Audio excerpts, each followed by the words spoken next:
Propos, c'est le nouveau podcast de CERT Énergie et Solutions qui donne la parole aux professionnels du bâtiment pour qu'ils nous partagent leur expertise, leurs bonnes pratiques et leurs retours d'expérience autour de la rénovation énergétique.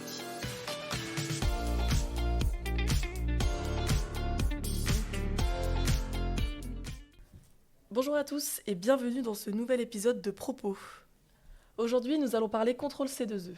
En effet, l'actualité réglementaire autour du renforcement de ces contrôles obligatoires est riche et nous allons essayer de vous aider à y voir plus clair.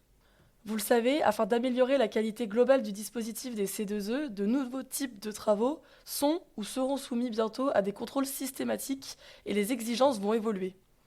Ainsi, plusieurs arrêtés sont parus ou vont paraître dans les prochains mois pour définir les nouvelles règles, notamment à travers les nouveaux référentiels de contrôle.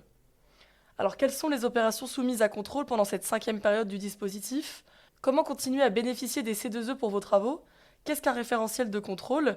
Et quels sont les référentiels qui sont déjà parus ?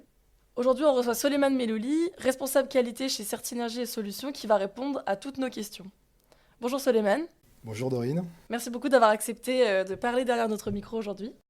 Avec grand plaisir. Eh bien, allons-y. Tout d'abord, est-ce que tu peux nous donner quelques éléments sur les opérations qui vont être soumises à contrôle ou qui sont déjà soumises à contrôle pendant cette 5e période ? Alors, je pense qu'il est intéressant de faire un comparatif avec la 4e période. À la 4e période, 24 opérations étaient soumises à des contrôles C2E. Avec justement l'arrivée de la P5 et l'application de l'arrêté contrôle du 28 septembre 2021, qui va donner des informations sur les 5 prochaines années, 44 opérations seront soumises à des contrôles par contact et des contrôles sur site. Pour vous donner quelques chiffres de l'année 2022, pour faire un focus sur l'année 2022, nous avons aujourd'hui 14 opérations qui sont applicables au 1er janvier 2022. On aura 3 opérations supplémentaires en avril, au 1er avril 2022, 8 opérations supplémentaires au 1er juillet 2022. Et si je vous donne, si je sépare les différentes catégories des opérations, donc ça fait que dans le secteur résidentiel, nous avons 11 opérations, dans le secteur tertiaire, 6 opérations, le secteur industriel, 8 opérations, et le secteur de l'agriculture avec une opération, qui est le système de récupération de chaleur sur un groupe de production de froid hors temps calé. Et bien sûr, une petite parenthèse sur 2023 avec des fiches transport, donc 4 opérations qui arriveront en 2023. Si je vous donne également quelques exemples qu'on peut retrouver dans ces fameuses fiches en 2022, donc on a notamment dans le secteur tertiaire la BATE N101, la 102, la 103 qui est assez classique, qui va concerner l'isolation de combles, murs et planchers. Vous allez retrouver notamment la BATE TH 146 avec l'isolation d'un réseau hydraulique de chauffage ou d'eau chaude sanitaire. Ensuite, si je passe sur le résidentiel, donc voilà, toujours les barres EN101, 102, 103 qui sont très classiques jusqu'à présent en termes de contrôle. Je peux aussi parler d'éléments qui va être majeur en 2022, qui est justement la barre TH 145 et 164, qui sont justement la rénovation globale pour du bâtiment collectif et pour les maisons individuelles. Si je fais aussi un focus dans le secteur industriel, donc on va retrouver toujours l'aspect isolation, qui est assez classique dans le C2E. Tout ce qui va concerner des systèmes de variation électronique de vitesse, les systèmes de récupération de chaleur, et notamment les systèmes de récupération de chaleur également sur la partie aéro-réfrigérante. Bien évidemment, toutes ces informations sont disponibles dans l'arrêté contrôle du 28 septembre 2021. Merci Soleiman. Je tiens aussi à préciser qu'on a créé un tableau récapitulatif avec du coup toutes les informations que vient de dire Soleiman, notamment les dates à laquelle les contrôles vont rentrer en vigueur pour chacune des opérations. Et du coup, vous pouvez retrouver ce tableau dans les ressources de ce podcast. Il est téléchargeable pour chaque secteur. On voit donc un renforcement des contrôles sur plusieurs opérations C2E. Et du coup, au-delà du fait qu'il y a de plus en plus d'opérations qui vont être soumises à ces contrôles obligatoires, est-ce qu'il y a d'autres exigences à retenir de cet arrêté contrôle ? Oui, bien sûr. Il va y avoir également une augmentation du taux de contrôle satisfaisant au cours des prochaines années, que ce soit à la fois des contrôles sur site ou des contrôles par contact. De plus, il y a une nouveauté concernant les taux de rapport non satisfaisants suite à un échantillonnage qui peut bloquer le dépôt de lot d'opération, dans le cas où ce taux est dépassé. Donc l'objectif est double en 2022, au fur et à mesure d'atteindre 15% de contrôle satisfaisant pour les contrôles sur site et par contact. Ne pas dépasser le taux de rapport non satisfaisant de 30%. Donc effectivement, ces taux sont assez ambitieux. Aujourd'hui, il y a quand même cette nouveauté qui est assez compliquée aujourd'hui.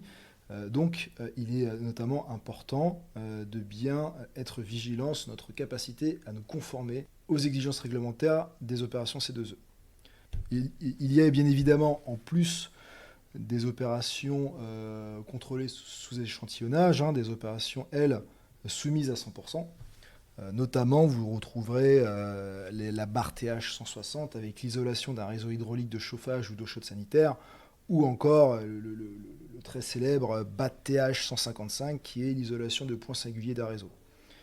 Donc un dernier point important aussi à communiquer, il n'y a plus cette distinction de priorité des fiches, c'est-à-dire la précarité n'est plus nécessaire pour le dépôt de dossier. Maintenant, il faut réaliser un dépôt de dossier uniquement en fonction des fiches d'opération. Très bien. Et donc, lorsqu'une opération, ça y est soumise à un contrôle obligatoire, quels sont les critères à contrôler ? Alors tout d'abord, ça va dépendre des fiches évidemment. La liste des critères à contrôler est définie dans le référentiel de contrôle. Alors, le principe, il est assez classique dans toutes les fiches, c'est-à-dire le référentiel va définir pour chaque opération et en fonction de la nature des contrôles, la liste des points à contrôler, ainsi que la façon dont on va vérifier ces points. Et à travers cette vérification, justement, ceci va définir une conclusion de caractère satisfaisant ou non satisfaisant. Il y a bien évidemment des communications qui s'opèrent au fil de l'eau par rapport aux dates d'application de ces fiches contrôle. Donc elles sont aujourd'hui publiées au fur et à mesure pour qu'on puisse avoir plus d'informations sur quels critères les opérations seront contrôlées. Donc les dates, aujourd'hui, c'est assez obscur pour être transparent. Donc on attend les notifications du PNC2E pour qu'on puisse ensuite les communiquer à nos partenaires. Très bien. Et si vous voulez un exemple d'un référentiel de contrôle, vous pourrez en trouver un pareil dans les ressources de ce podcast. Et si vous avez des questions, n'hésitez pas à vous rapprocher de nous. Comme tu l'as dit, Soleiman, tous les référentiels de contrôle ne sont pas encore parus, mais ils sont disponibles pour certaines opérations. Est-ce que tu peux nous dire lesquelles ? Alors oui, quelques exemples, si je prends l'aspect de tout secteur, donc c'est tout ce qui va être l'isolation de façon générale, comble, toiture, mur, calorifugage, tout ce qui va être pompe à chaleur, système de biomasse. En tertiaire et industriel, tout ce qui va concerner les récupérations de chaleur sur groupe froid. En industriel, régulation, groupe de production de froid, des presses à injecter. Et bien sûr, en résidentiel, tout ce qui va concerner la rénovation globale. Très bien. Est-ce que tu as quelque chose à ajouter pour conclure ce podcast ? Je pense qu'il y a un point important à retenir par rapport à ces nouveautés réglementaires. On comprend qu'il y a une volonté réelle des autorités de garantir que dans les prochaines années, les partenaires arrivent à s'améliorer dans le temps pour réduire justement le taux de non-satisfaction. Avec ce renforcement qui s'appliquera chaque année, donc de chaque année il y aura de plus en plus de restrictions sur ces pourcentages, il est primordial de bien respecter les fiches contrôle applicables, dont justement la rigueur est nécessaire pour garantir un dépôt de dossier C2E dans les temps. Super, merci beaucoup. On espère que ce podcast vous permet d'y voir plus clair sur les contrôles auxquels vous êtes soumis. Pour aller plus loin, comme je l'ai dit avant, Certinergie et Solutions a créé un tableau récapitulatif avec du coup les fiches contrôlées, le pourcentage d'opérations, etc. Pour chaque secteur. Donc vous pouvez le retrouver dans les ressources du podcast. Et on vous le rappelle, de nouvelles opérations vont être concernées par ces contrôles dès le 1er juillet 2022. Et d'autres suivront, comme l'a dit Soleiman, dans les mois à venir. Donc si vous avez encore des questions sur ce sujet des contrôles ou si vous souhaitez plus d'informations sur une opération en particulier, n'hésitez pas à nous contacter et on pourra en parler dans un futur épisode de Propos. Merci Soleiman d'avoir répondu à toutes nos questions. Merci Dorine. Et on se retrouve très bientôt pour un nouvel épisode de Propos. Si vous souhaitez en savoir plus ou écouter nos autres podcasts, rendez-vous sur certinergie.com. Tous ensemble, préparons demain.